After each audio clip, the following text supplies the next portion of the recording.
I want to share something personal and practical with you. Travel is always an adventure, but when you travel as a wheelchair user, it is also strategy, preparation, and sometimes uncertainty. As a lifelong person living with a disability, accessibility has not been a chapter of my life. It has been my entire life. And when we travel internationally, we must recognize something important. In the United States, we have spent nearly 40 years building disability rights protections, including the passage of the Americans with Disabilities Act. That did not happen overnight. It took advocacy, it took law, it took culture shifting. So when we travel abroad, we must understand that not every country is at the same stage of development in accessibility policy or implementation. That perspective matters. Recently, I chose to travel to Dubai and Abu Dhabi, knowing there would be beauty and there might be barriers. Dubai is a nation rapidly building. There is innovation, infrastructure, ambition. And I went not to criticize, but to observe, to learn, to understand. Because accessibility is not just personal for me, it is professional, it is civic, and it is human. Let me begin with air travel. One of the most important issues for wheelchair users is how mobility equipment is treated. A wheelchair is not luggage, it's not baggage, it is mobility, it is independence. Yet, in many international settings, assistive devices are still treated operationally as cargo, delivered to baggage claim instead of returned at the aircraft door. In the United States, this process has evolved through decades of advocacy and regulatory refinement. That difference is significant. When mobility equipment is separated from the individual, even temporarily, independence is interrupted. And that happened to me upon my arrival in Dubai.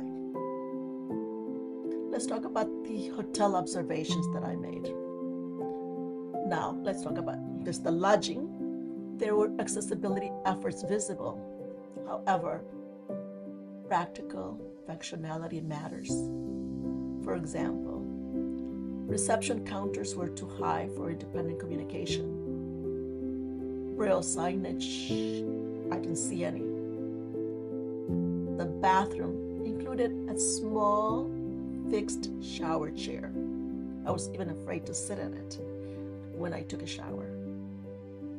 Carpeted flooring made maneuverability more challenging than ever. That I ended up with my shoulders, my arms. Truly, I don't even describe the pain. The closet access required adaptation. That even for a wheelchair user, it was a lot lower. There was nothing higher that I could hang my clothing. There are design gaps for sure, and design gaps are where improvement begins. Some of the broader observations. I also observed school transportation systems without visible adaptive lifts.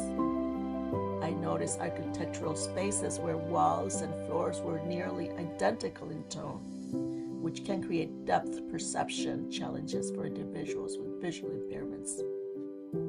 Accessibility is not only about ramps, it includes contrast, wayfinding, height, texture, adaptability. It includes aging populations, it includes invisible disabilities, it includes everyone. When we compare internationally, we must be fair. The United States did not become accessible overnight. The passage of the Americans with Disabilities Act was only the beginning.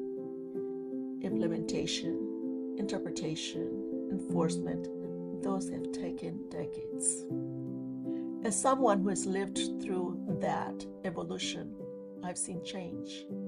So when I travel, I do so with both gratitude and perspective. If you are a wheelchair user considering international travel, communicate with airlines in writing. Communicate if you are traveling with a company or an agency, do not depend solely on them. Take control and contact the hotel directly and whatever transportation system is being used. Clarify how and where your equipment will be returned. Ask hotels for exact measurements, not just accessible room. Always allow extra time. And make sure you take extra cash or money with you. You will not always be able to participate in a group. Many times you will be left out. Stay composed, but advocate clearly. Preparation is not pessimism, it is wisdom. Dubai is building at extraordinary speed.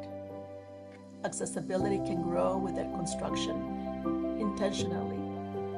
My purpose in sharing this is not criticism, it is contribution. Adventure is beautiful. Access is essential. Reality is where we learn. And as someone who has lived with disability my entire life, I will continue to travel, observe, and speak respectfully and constructively. Because access is not charity, it is dignity.